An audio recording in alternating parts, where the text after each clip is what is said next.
I'm Vinka Oyanedel-Craver, and I'm a professor at Civil and Environmental Engineering, and I'm also the Associate Dean for Research at the College of Engineering.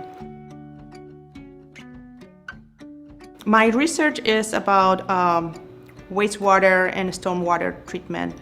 And in that scope, I've been working on different type of materials that we can use to remove maybe emerging pollutants. And also I'm very interested as well on how technologies that we develop, then they are going to be implemented at the community level, very small systems.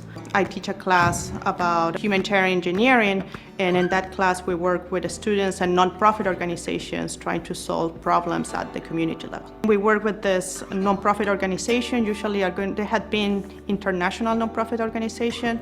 So students are working on a problem in this very different settings that they are usually exposed here at the U.S. You know, we're working with underserved communities that they have the very basic problems like a lack of clean water, lack of waste disposal, maybe how to generate more business or a new process that it could help generate some type of business in the community. So the students need to start from zero. I really like that class because you see the students from being very uncomfortable, not knowing really anything, but at the end, you know, the level of the project that we have, usually the nonprofit organizations are very happy with what we are delivering from them, and some of them, they have implemented some of the solutions that we provide to them. What I've been learning is that there's not a silver bullet, you know. What it works in one situation doesn't work in another one. It's not only about to solve the specific problem, it's how your solution also is going to be impacting other services and systems. We are really good as an engineers, you know, solving the problem, but then we forget to take 10 steps back and see, oh, well, you know, if I do this, actually maybe I'm gonna change in the balance, you know, and the supply chain in this other area, and it's going to be affecting this other service. So I think that's one of the important things that I would like people to know. Mm-hmm.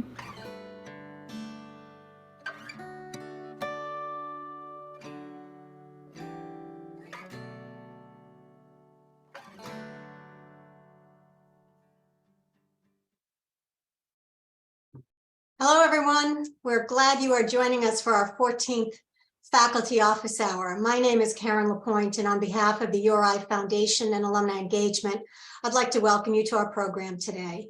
We're happy to present the second in our Spring Faculty Office Hour series, which is dedicated to the topic of clean water. Today, we welcome Vinka Oyanedel-Craver, Ph.D., Professor of Civil and Environmental Engineering and Associate Dean of Research for our discussion. Acting as moderator of the discussion is Mary Beth Riley-McGreen, a digital content strategist in URI's Department of External Relations and Communications. If you have questions for Professor Oyanedel-Craver today, please post them in the Q&A section on your screens, and we'll do our best to get to as many questions as we can. And just a quick note, today's program is being recorded. In a few days, you'll receive an email with a link to the recording, along with recommended resources for further reading. You'll also be receiving a very brief survey from us, and we do welcome your feedback. Now, I'd like to invite Mary Beth Riley-McGreen to introduce Professor Oyanedel-Craver. Thank you.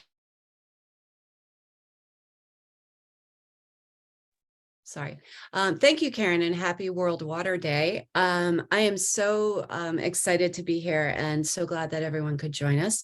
As Karen mentioned, this semester, the Faculty Office Hour series is devoted to a single topic, clean water. At URI, there are two initiatives, Water for the World and Water E2S2, which stands for Water, Engineering, Economics, Science, and Society. And these are dedicated to its study, calling access to clean water the defining issue of this century. Today, I'm pleased to introduce you to Professor Vinka Oyanedel-Craver. She is a professor of civil and environmental engineering and associate dean of research in the College of Engineering.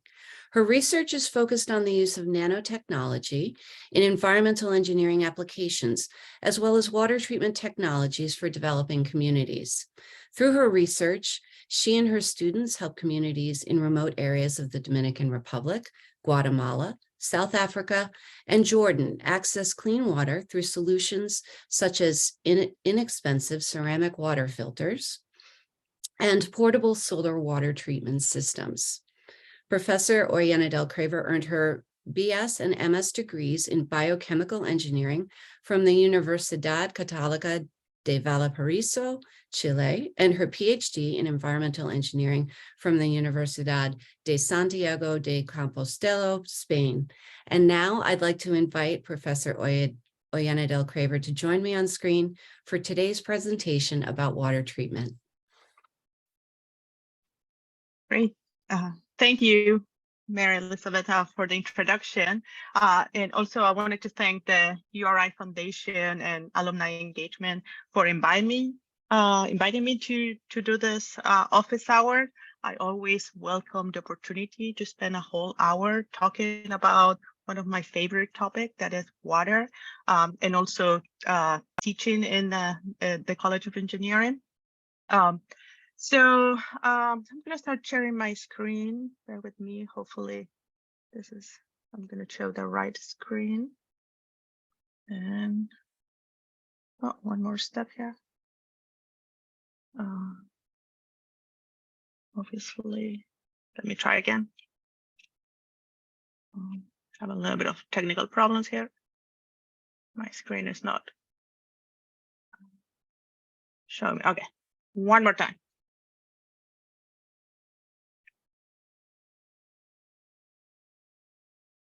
There we go. I think that now we're also in the appropriate screen. So, so today what I'm going to talk to you is how my water treatment research led me to develop a new teaching opportunity here at the College of Engineering. So before I go that, you heard about that I'm part of this initiative called Water for the World here at the College of Engineering. And I just wanted to mention briefly that the Water for the World Lab is formed by 3 different PIs. Have Dr. Ali Akanda, Dr. Joseph Goodwill, that I think that you heard in the previous office hours, and myself. So Dr. Akanda worked more in the modeling, water resources. He does great research with remote sensing. If you are interested about how climate change, water resources, and health, are going to change, because of the changes that we're seeing in the world, he's the great person to know. You already maybe participate in Joe Goodwill's talk that he has fantastic work working in local in the U.S. rural communities where water quality tend to be sometimes an issue, even though if they have potable water distribution and water treatment systems. And today I'm going to talk to you a little bit about my group and my research, but before we start with that, you saw that my career had taken different steps and I'd taken different places. I started in Chile with my BS, and then I went to Spain for my PhD.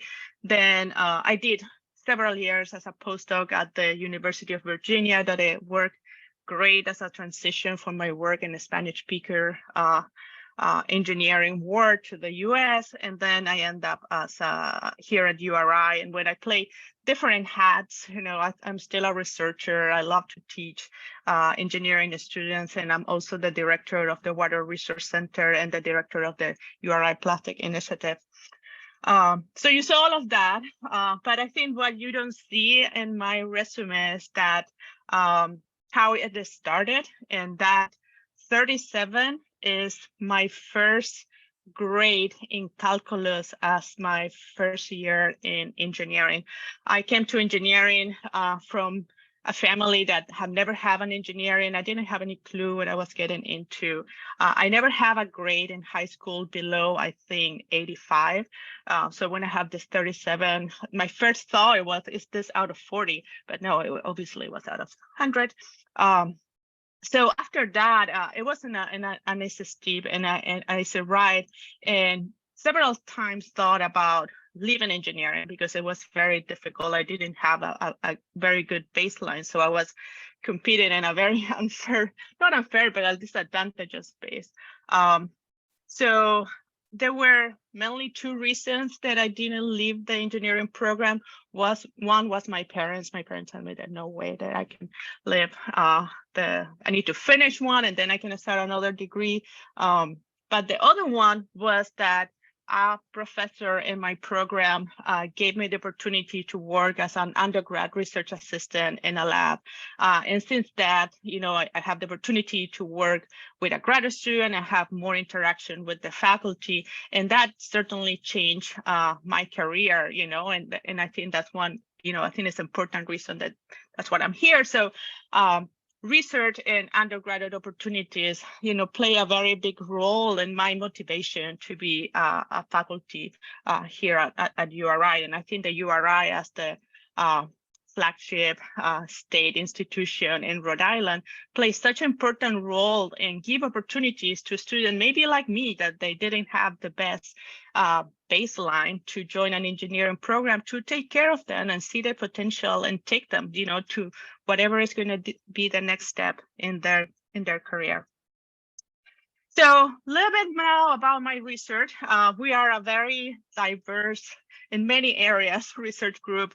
I'm very curious. I think this is one of the great things about to be a faculty professor, is that you have an interest, you have an idea, you find people around that help you develop, and then you end up with a research line that you are going to be developing. So we do a lot of things in my lab. I tend to be pretty eclectic on my research. We're working in stormwater runoff with a project on the Department of Transportation. We're also working on micro-recycling plans for plastic waste, it's centers in small communities with some startup companies here in Rhode Island. We do a lot of environmental nanotechnology. I could talk like 3 days about that too, in which we use nanomaterials or novel materials to do many things, to kill bacteria, to help bacteria to grow, to remove pollutants, etc. Also, we have done, we are in Rhode Island, so, the ocean play a very big role in our lives. So we work with scientists that they are develop sensors that they are going to be placed in Narragansett Bay, and we help them to find solutions for the biofouling, for the attachment of things to the sensor so they keep working for a long period of time. And recently we're starting to work a little bit more in the bioelectrochemical system. This is a very fancy way to call bioelectricity. So there are several systems in nature in which microorganisms can be used to harvest electricity, basically. So we are trying to develop that type of systems here. But today I'm going to focus on the research that I have a very, special place in my heart. That is my work with ceramic water filters. So the motivation for the work that I've been doing since 2006 in ceramic water filters is that for a field work that I'm going to talk in a few slides, a little bit further in the presentation, I learned that there are many people in the world that doesn't have access to safe drinking water. And it's not only about that they don't have access to the water, maybe they have tap water in their houses, but maybe the water is intermittent, so they need to store it, and the water quality is not the best, after 3 or 4 days that you store it. Or, the water gets contaminated through the water distribution system. And we are not talking about like a tiny little amount of chemical compounds. We're talking about something that here in the US, we don't have so much problems. That is the pathogens or bacteria or fecal bacteria that is going to be in our water. So here, there's 1 billion people that doesn't have access to safe water. It's water that is going to be impaired with chemicals or with microorganisms that for us, is very unseen. So I want to show you what is the reality for most of these communities. In the picture on the right, where you see the 2 little girls here, this, I don't know if you can see it, but the bottles of water, this picture was taken by one of my collaborators in this research. And these are 2 girls that are taking this bottle of tap water to the school. So you can see how milky, how turbid is the water. And how to see a little bit more in the how we see it as a researcher. So this is a comparison. In the left of your screen, you're seeing 2 discs. This is what we did is we passed the water, tap water, through filters, and whatever got stuck in the filter, then we make them grow a little bit, and we can count how many bacteria is in the water. So in this in the right of your screen is water that it was boiled. It was tap water that it was boiled, and we pass it through the filter. We have a tiny little thing. That little dot represent a potential bacteria or microorganism in the water. And this in the left is the water that it wasn't boiled. And you can see that each little dot in this represent a potential pathogenic bacteria, Escherichia coli, that we hear can cause many waterborne diseases. So this is the reality of the quality of water that many people, that's the only source of water. Now this causes many different problems. There are hundreds of millions of cases of waterborne diseases, and in the order to 5 to 10 million people die because of this waterborne diseases a year, and most of them are going to be either children under the age of 5 or people that have immunocompromised. They are immunocompromised, for example, patients with HIV. So what we can do about that? So something that I learned is all of these cases of waterborne diseases are preventable. This is not a medical issue. This is a technological issue in some way. What we need to do is to try to either remove the bacteria from the water, or to prevent the water to be contaminated by wastewater or from other sources that they might be contaminated. So it was very interesting to realize that this is, once you transform it into a medical problem, it is too late. So it's through prevention that we can solve better this problem and reduce the negative impacts that these waterborne diseases are going to have in the community. But yeah, it seems simple. We say, okay, we need to apply technology to reduce this burden of waterborne diseases. But when you are in a community that have many different constraints, educational, economical, even to access to legal services of governance, it's going to be very difficult to find a technology. So the World Health Organization had been saying that point-of-use water treatment systems could be a good solution to start solving this problem as a first step. And point-of-use water treatment systems are going to be the system that you're going to use at the household level. So think about a Brita filter, but very low-tech Brita filter. In that space, I've been working in this systems called ceramic water filters. And yes, they look like a flower pot, but they have different properties. So before we start talking about how they work, the ceramic water filter, these ceramic water filters are part of this point-of-use water technologies. And they have certain characteristics that we need to meet. One of them, hopefully, they are all desirable characteristics, is one that you should base the technology that it match a little bit the local knowledge. The history of the ceramic water filter is very interesting because they were developed first in Guatemala. And it comes directly from indigenous knowledge. Mayan communities very close to volcanoes, they noticed that people who pass their water through porous ceramics, porous stones, porous volcanic stone, they tend to have better health than those that they were drinking the water directly. So an engineer in Guatemala, observing this, decided that how we can replicate this and expand it to everybody. You don't need to live close to a volcano to be able to pass your water through this type of filtration system. And he developed what is now the modern version of the ceramic water filter. So ideally, we need to have this local knowledge. So that's your best, the best situation. Also, certainly, it has to provide high quality water. We need to remove it. It needs to have certain efficiency. It has to be simple to use, especially for water point of use water treatment system, I already mentioned to you that one of the population that is most affected are going to be children. So we need to try to target that audience.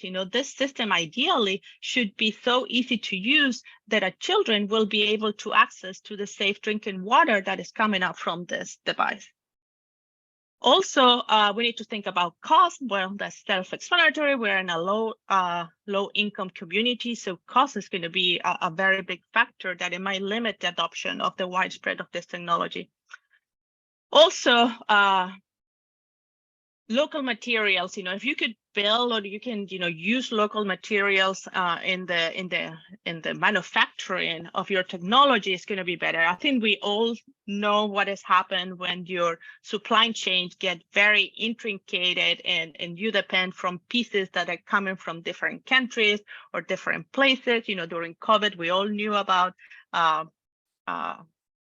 things that we were not being able to get because of problems with the supply chain. So having local materials incorporated in the manufacturing of your system is going to help you to provide certain type of resilience, that we know that there might not be so much problems with the supply chain because you are going to have some plentiful amount of material. Also, it has to match the capacity of your community. It doesn't matter. We know that we can treat the water at very high level with very high-tech technology. We can do that. We can transform wastewater into potable water. We know that we can do that, but you need an army of engineers and technicians to do that. If the community doesn't have that expertise, it's going to be very difficult for them to maintain. And let me tell you, I have seen so many expensive water treatment systems in these communities that right now they are using as a doorstop, that they, nobody can fix it. They are not supply chain. So meeting the capacity of the community also is going to be essential. And the other thing is going to be acceptance. People need to want to use it. And that things can depend even, it is the color of the device, that's something that you like, it looks pretty. Do I want to have it, look at it every day that I need to get some water? So the social acceptance is very important in how you communicate to people on how to solve problems related with the technology. Also going to have an impact in the acceptance of the technology. Okay, so the 101 of the ceramic water filter is this technology use local materials and local labor.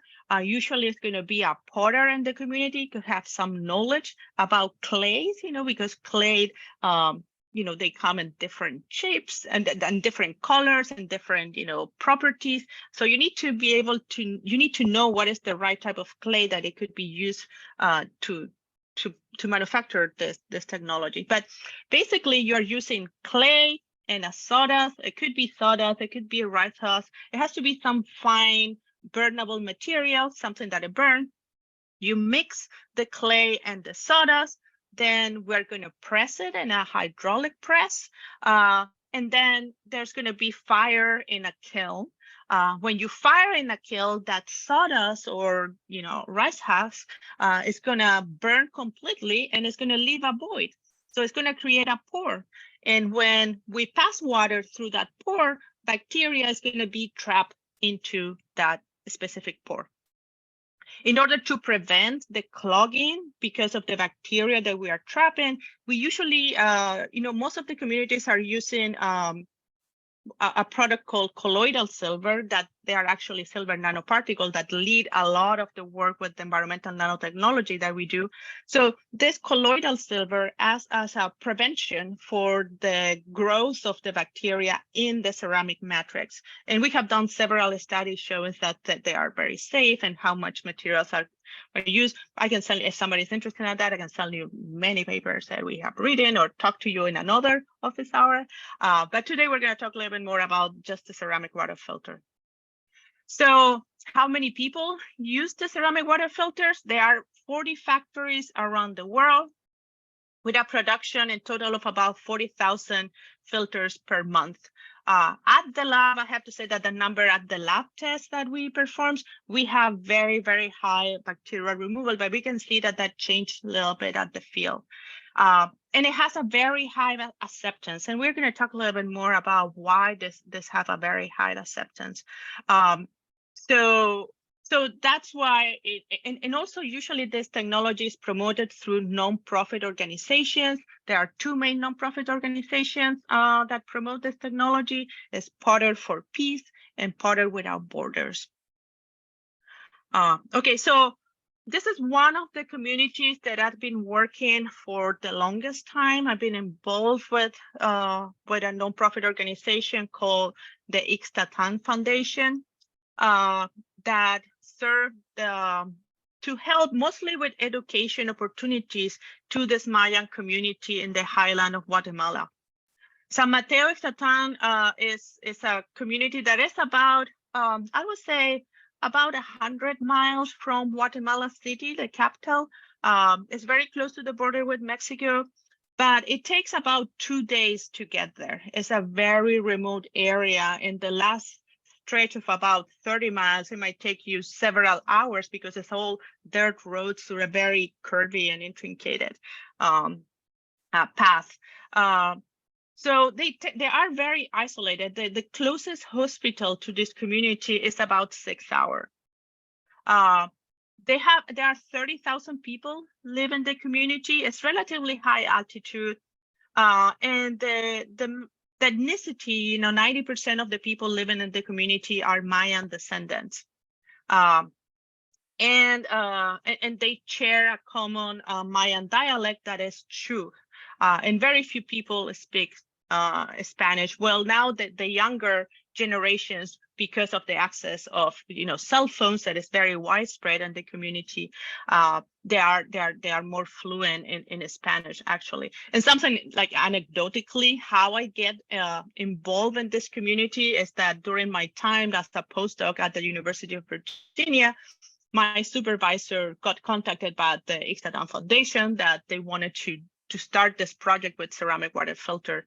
And since it was in Guatemala and I'm from Chile and I speak Spanish, they thought, oh yeah, maybe you should go because you speak Spanish. But as I mentioned, most of the people there speak a Mayan dialect. So it was very interesting to be as a Spanish speaker in Guatemala and still have problems of communication with the community. But it was a very, it has create very long-term relationship with people in the community. So I'm thankful about that opportunity. So a little bit about what is the problem in this community and why we need to use these ceramic water filters and not other possible solutions is that they have a very extensive water distribution system. They have, this is a community that is on the side of a hill, you can see in the picture on your right. And there are natural springs at the top of the mountain because of there is a layer of clay that it push, the groundwater, and it got some pressure. And then we have some for the engineers there are some artesian wells that it goes and shoot the water up. So they have very clean, pristine water at the top of the mountain, and that is, they pipe it up and they start throwing it downhill. They don't have a water treatment system. They don't chlorinate the water. So the problem is that as it's passing through the city, and because of the deterioration of the water distribution systems, there are very infiltration points in the path, in the distribution system if you're going down the hill. On top of that, there is no water treatment system in the community. Most of the bathrooms that exist in the houses, they flush directly to open channels in the city. So added to that is that it rains about 200 days a year. So every time that it rains, this open channel overflow. And because the many deterioration or infiltration points in the water distribution system, we see an increased level of, wastewater pollution in the drinking water as we're moving down the hill. So the assessment that we have is like, it's not, even though if we put a chlorination system in the top of some of the, some of the tanks, high up in the mountain, they are not going to help with this water contamination. So this point of use system was the best alternative for the community. And that's why we started working with Potter for Peace in 2006. So a little bit of summary, we did many, this is just one of the studies that we did. We did many studies, believe me, I can talk to you forever about every single aspect of this technology. But one of my favorite studies that we did this field versus lab comparison of the ceramic water filters. And why the lab is in quotation mark, because we were on site, we were in the community, so we were not in this beautiful Facitelli building that we have now, we have access right now. But we basically were in a house in the community, and the lab was that we took the mattress off my bed and we put all the ceramic water filters on the wood that it was holding the mattress, and that's why we have like a multi-water treatment system composed for about 20 ceramic water filters that we tested. So something that interesting that we saw is that in the field we were not obtaining as high removals of bacteria as we obtain in our lab, both in total coliforms and in E. coli. And we were very paused by that, why it is. I mean, I know, you don't need it. Theoretically, you don't need an engineer with a Ph.D. degree to treat this water. It should be, the same. It takes like 3 steps really to treat the water in the system. So why we were seeing this difference? And we realized it was because it was a user problem. When we provide the ceramic water filters, our idea was that the people were just using it and they will not intervene with that. What we, through interviews that we were more in deep when we were interviewing the different houses, we realized that the people naturally thought that they need to clean the system. When they were cleaning the system, they were using the tap water. So every time that they tried to clean the system, we're actually recontaminated the water that they have. So we need to give a whole set of new instructions to tell them, for now on, please don't clean your system. We are going to send somebody who will clean the system for you after a certain period of time, or somebody who will teach you how to do the proper cleaning of the system. So that was something interesting that it told me, well, sometimes the user interaction is going to be very important. How you communicate the technology to the population that you're hoping that it will be accepting the technology is very important. And some details that you don't think they are important are going to be very important. Another part of this study that I'm not showing information here is that we compare the performance over time with different technologies. And specifically, we compare it with chlorination. Another very common point of view is water treatment system that is used in this underserved communities is chlorine. So users can buy a little bottle of chlorine, and the top of that little bottle is designed to hold a dose of chlorine that it will treat, let's say, a gallon of water. Chlorine is extremely effective cleaning bacteria. You're going to find much better removals of this of pathogens, at the first try. Chlorine is a wonder for environmental engineering. We can talk forever. I know that some people don't like chlorine, but I'm a chlorine. I think it's a great engineering application. But so chlorine have much better performance by ceramic water filter, but then we found out that in the long term and at the community level, ceramic water filters perform better than chlorine.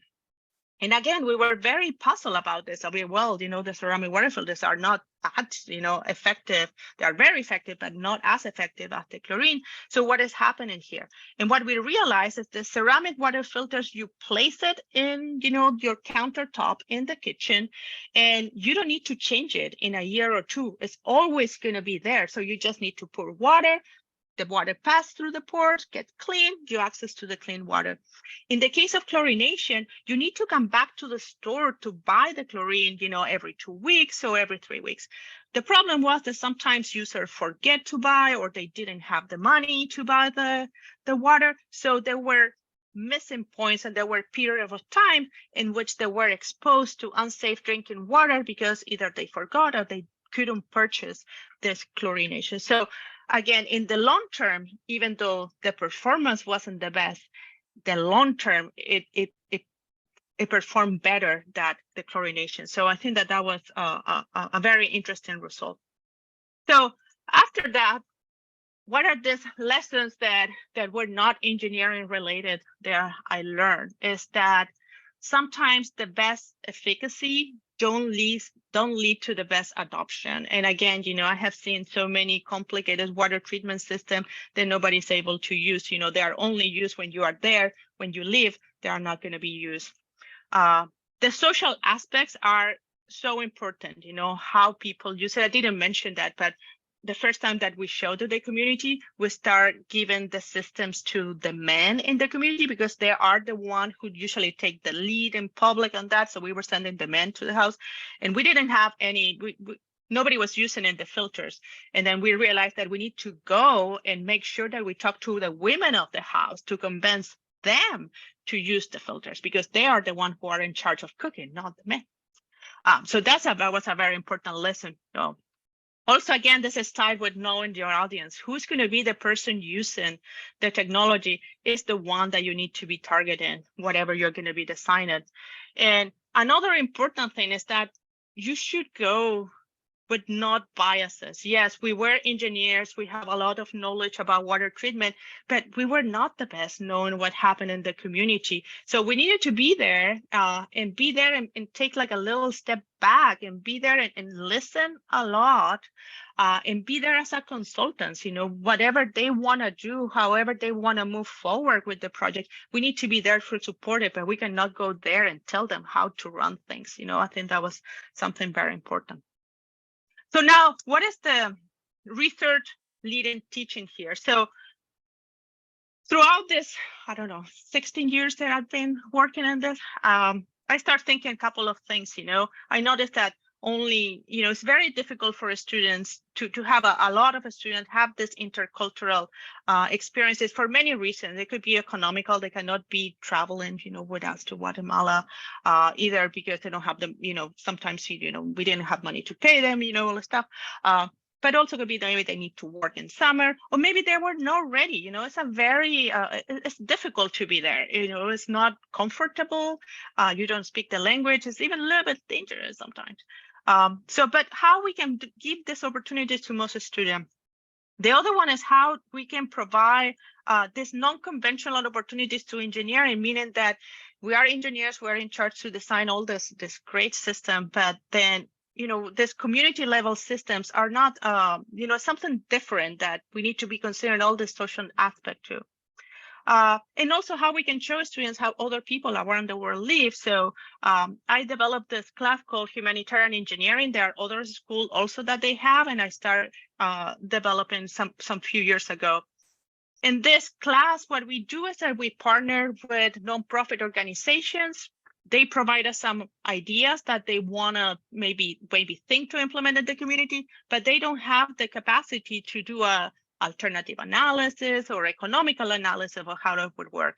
We have been partnered with the Ixtatan Foundation and Water for Life and Clean Water Caribbean to span from construction materials, drinking water systems, wastewater treatment, riverbank restoration, you call it everything. It's very interesting to see students how they need to start with zero knowledge of the community. They need to start interacting with the nonprofit organization and try to introduce this knowledge of the community into their parameters to try to select what are going to be the best alternative to solve some of these problems that the community have. So it's very good for all the three parties involved here. The nonprofit organization gets some information that they might not be able to gather by themselves. The students get a new flavor. They learn a little bit more about the reality in other part of the world. And then for me, it's great to see that the students, as I mentioned in the video, you start them seeing like, what am I doing in this class? What am I have to be doing all of this? Been very uncomfortable, been very sometimes scared about, I don't know anything about this, and I need to provide a solution. And at the end of the semester, they have these beautiful projects that several times these organizations are going to be using them. They consider the alternative, and some of them have been moving forward to the implementation phase. So I think I went a little bit over my time, but I think that's all I have to do, and I'll be all I have to say, and I'd be glad to answer any questions that you might have. I'm gonna stop.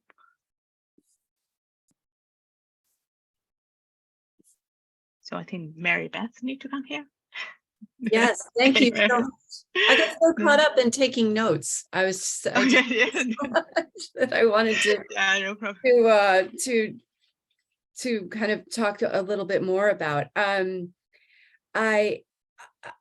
The slide with the two little girls with their tap water was really arresting.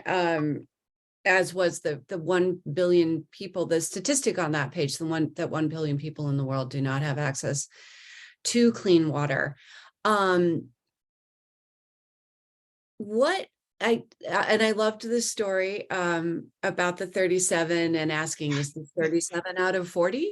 Oh, but why water? What was it about water once you decided, my parents have told me, and this professor provided me this opportunity, and I am dedicated to engineering? Then what was the impetus for your decision to concentrate so completely on water?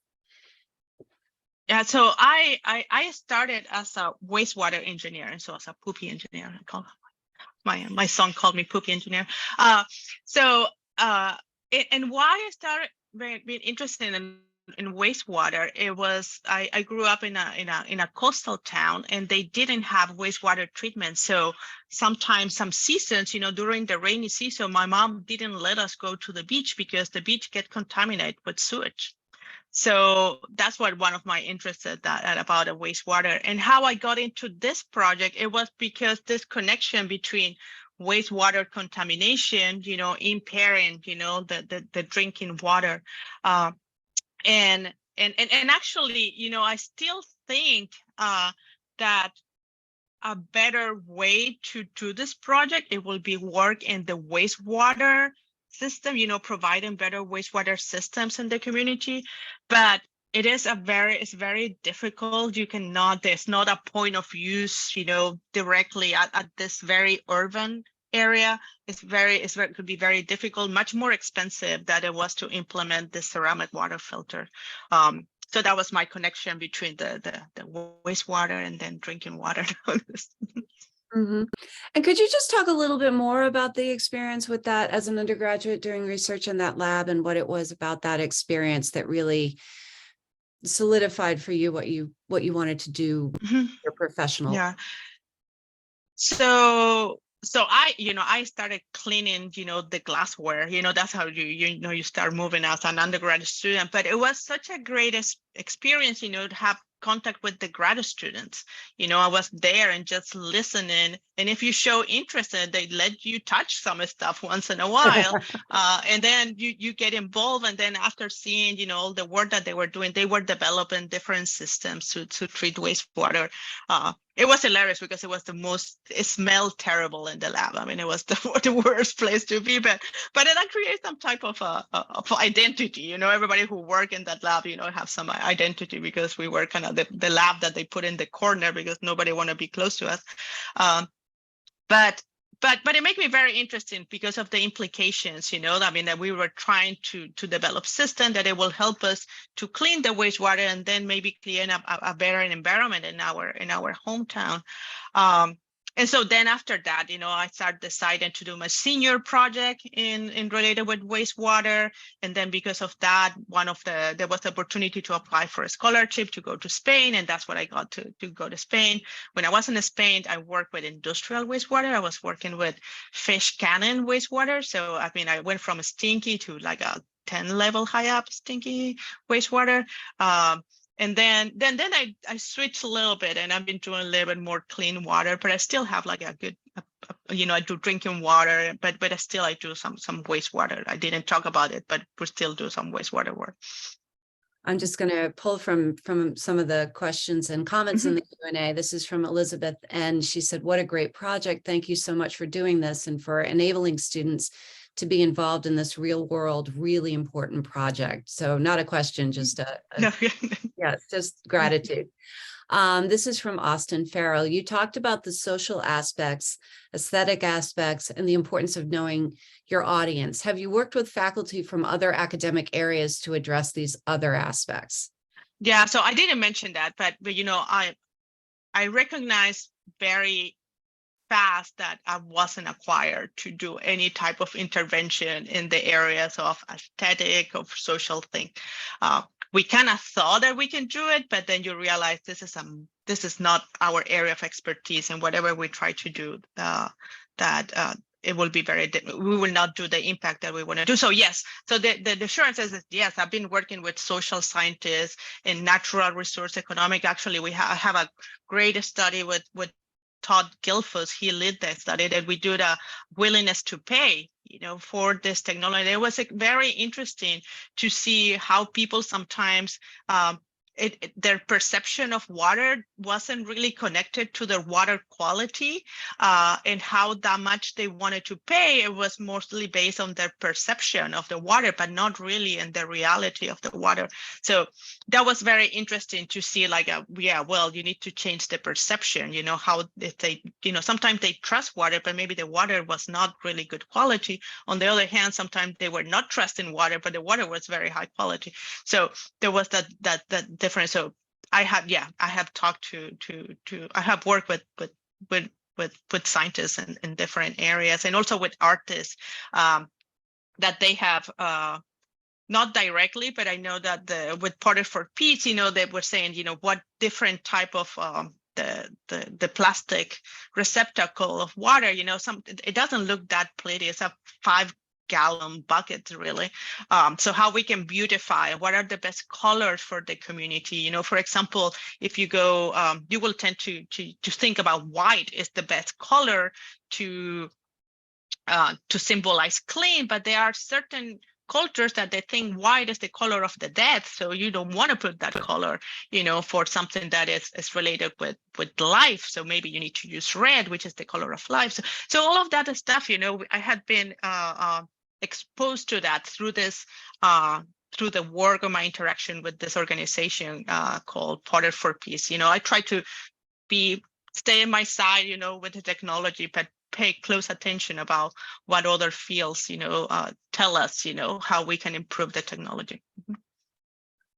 This is from Barbara Karen. Aside from the ceramic water filters you talked about, I think I understood you saying that you believe in using chlorine to clean water, but that some people object to its use. Could you say a little more about that? What are the objections, and why do you ultimately still feel it is good to use chlorine? Well, yes. Well, chlorine was okay. I feel I'm going to get in trouble here, but let me tell you about. So chlorine is the best. It's one of the best alternatives that we have to disinfect water, and this is an objective. When we start using chlorine, like in the late 1900s, it's night and day. It was Pennsylvania or New Jersey, I think. So they start chlorinating the water. Within a month, they saw like a huge reduction on the death related with typhus. It was clear, this is creating a very positive impact in the health. And that's why we don't have problems, the level of problem of waterborne diseases that communities like San Mateo Yucatan have, because we have an extensive chlorination system. Now, it's not perfect. And in certain situations, chlorine can produce all this disinfection byproducts that they are tied with in the long-term exposure with possible increasing cancer. So we know that there is a risk from using chlorine, but it doesn't sound great that we are using chlorine and then we are increasing our risk for cancer, but also you need to see it from the perspective of, and I think that's what the problem, some people don't want to see chlorine because, it increases this person. But if you take it away, then we know exactly that maybe within a month, we are going to start to see a spike on waterborne diseases in our community. So I think that the risk of pathogens in our water is much more higher and direct. It will happen right now. You don't have to wait 20 years of exposure to have that. So you need to, in some way, you are trading a very high risk for a maybe a little bit lower risk. And I think sometimes it's the best alternative that you have. It doesn't sound perfect, but again, nothing really is perfect. Even if somebody tells you that this is a perfect technology, that's not true. There are always going to be some type of trade-off, or there are going to be another risk that they don't know, or they are not telling you. Well, I loved your slide about the non-engineering lessons and, setting your biases aside and, learning about what indigenous knowledge there is to be applied to a solution and thinking through the ramifications of whatever solution you come up with. I found that fascinating. And let me just get to another question here. So this is from an anonymous attendee. What is the cost of each filtration unit? And is it something that needs to be grant funded, or is it affordable to the local community? Which kind of speaks to what we're just talking about acceptance and knowledge. Yeah. So this technology tends to be more expensive than, for example, chlorine as a capital cost. You need to spend between 10, sometimes let me tell you that the higher cost to produce ceramic water filters is the firing stage. It's what you use to fire. And if you're using wood, sometimes it's a little bit cheaper. If you're using gasoline or you're using oil or using electricity, tend to be a little bit higher. So it depends on what is the stage, but they sell between the range of prices is pretty large. It's between $5 and $25 sometimes, where 25 is pretty steep. So it's a very high capital cost for the communities, but you have to buy it once and it will last for 2 years and sometimes 3 years. So that's what also we have some help with economists, that it allows us to set the price for the community. What we want is that the ceramic water filter factory are self-sufficient. The whole idea is we help to go to implement it. That's what at least the idea of the Product for Peace and Product Without Borders. They go there, they help to implement it, and then they help them to build this business model that it allowed them to keep the business running in the community.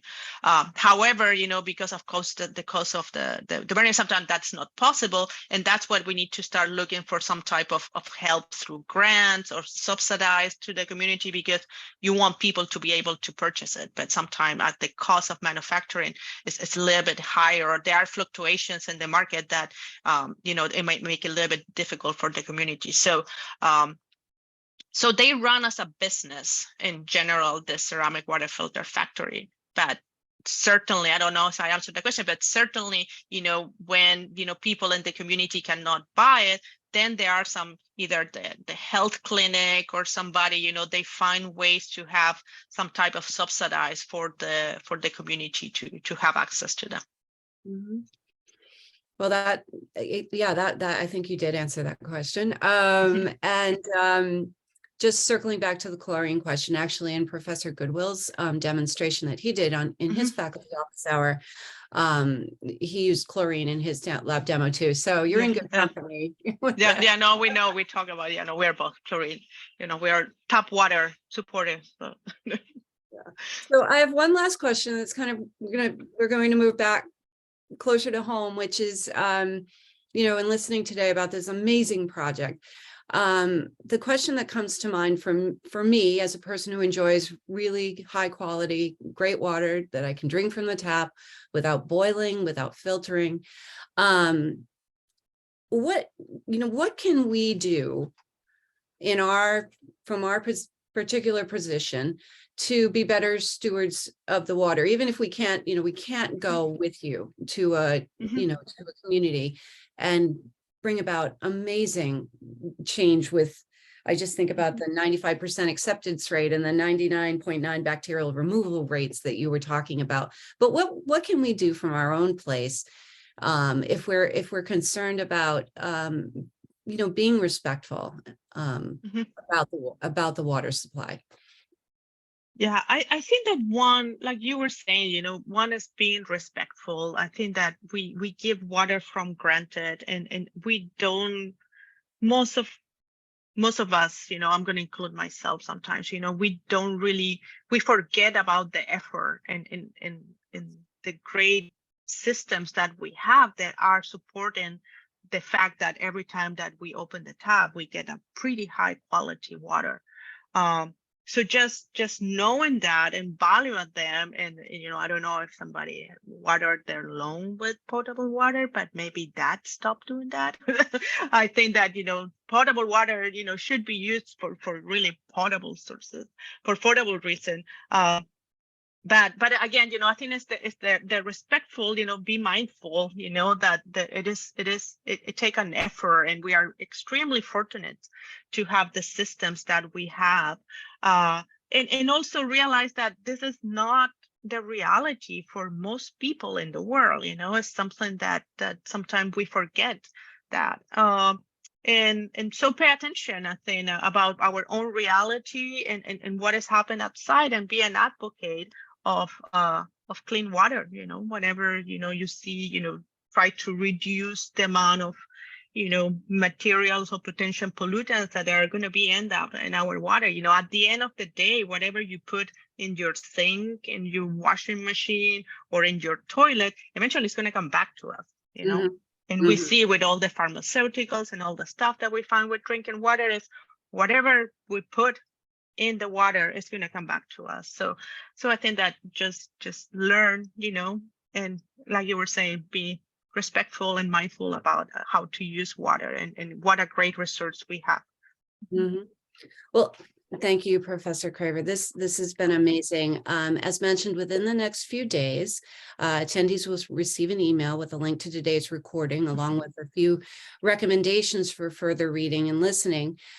We hope you'll join us again on April 19th for our final discussion on the critical topic of clean water, when we'll be joined all the way from India by Dr. Thomas Boving, Professor of Civil and Environmental Engineering and Geosciences.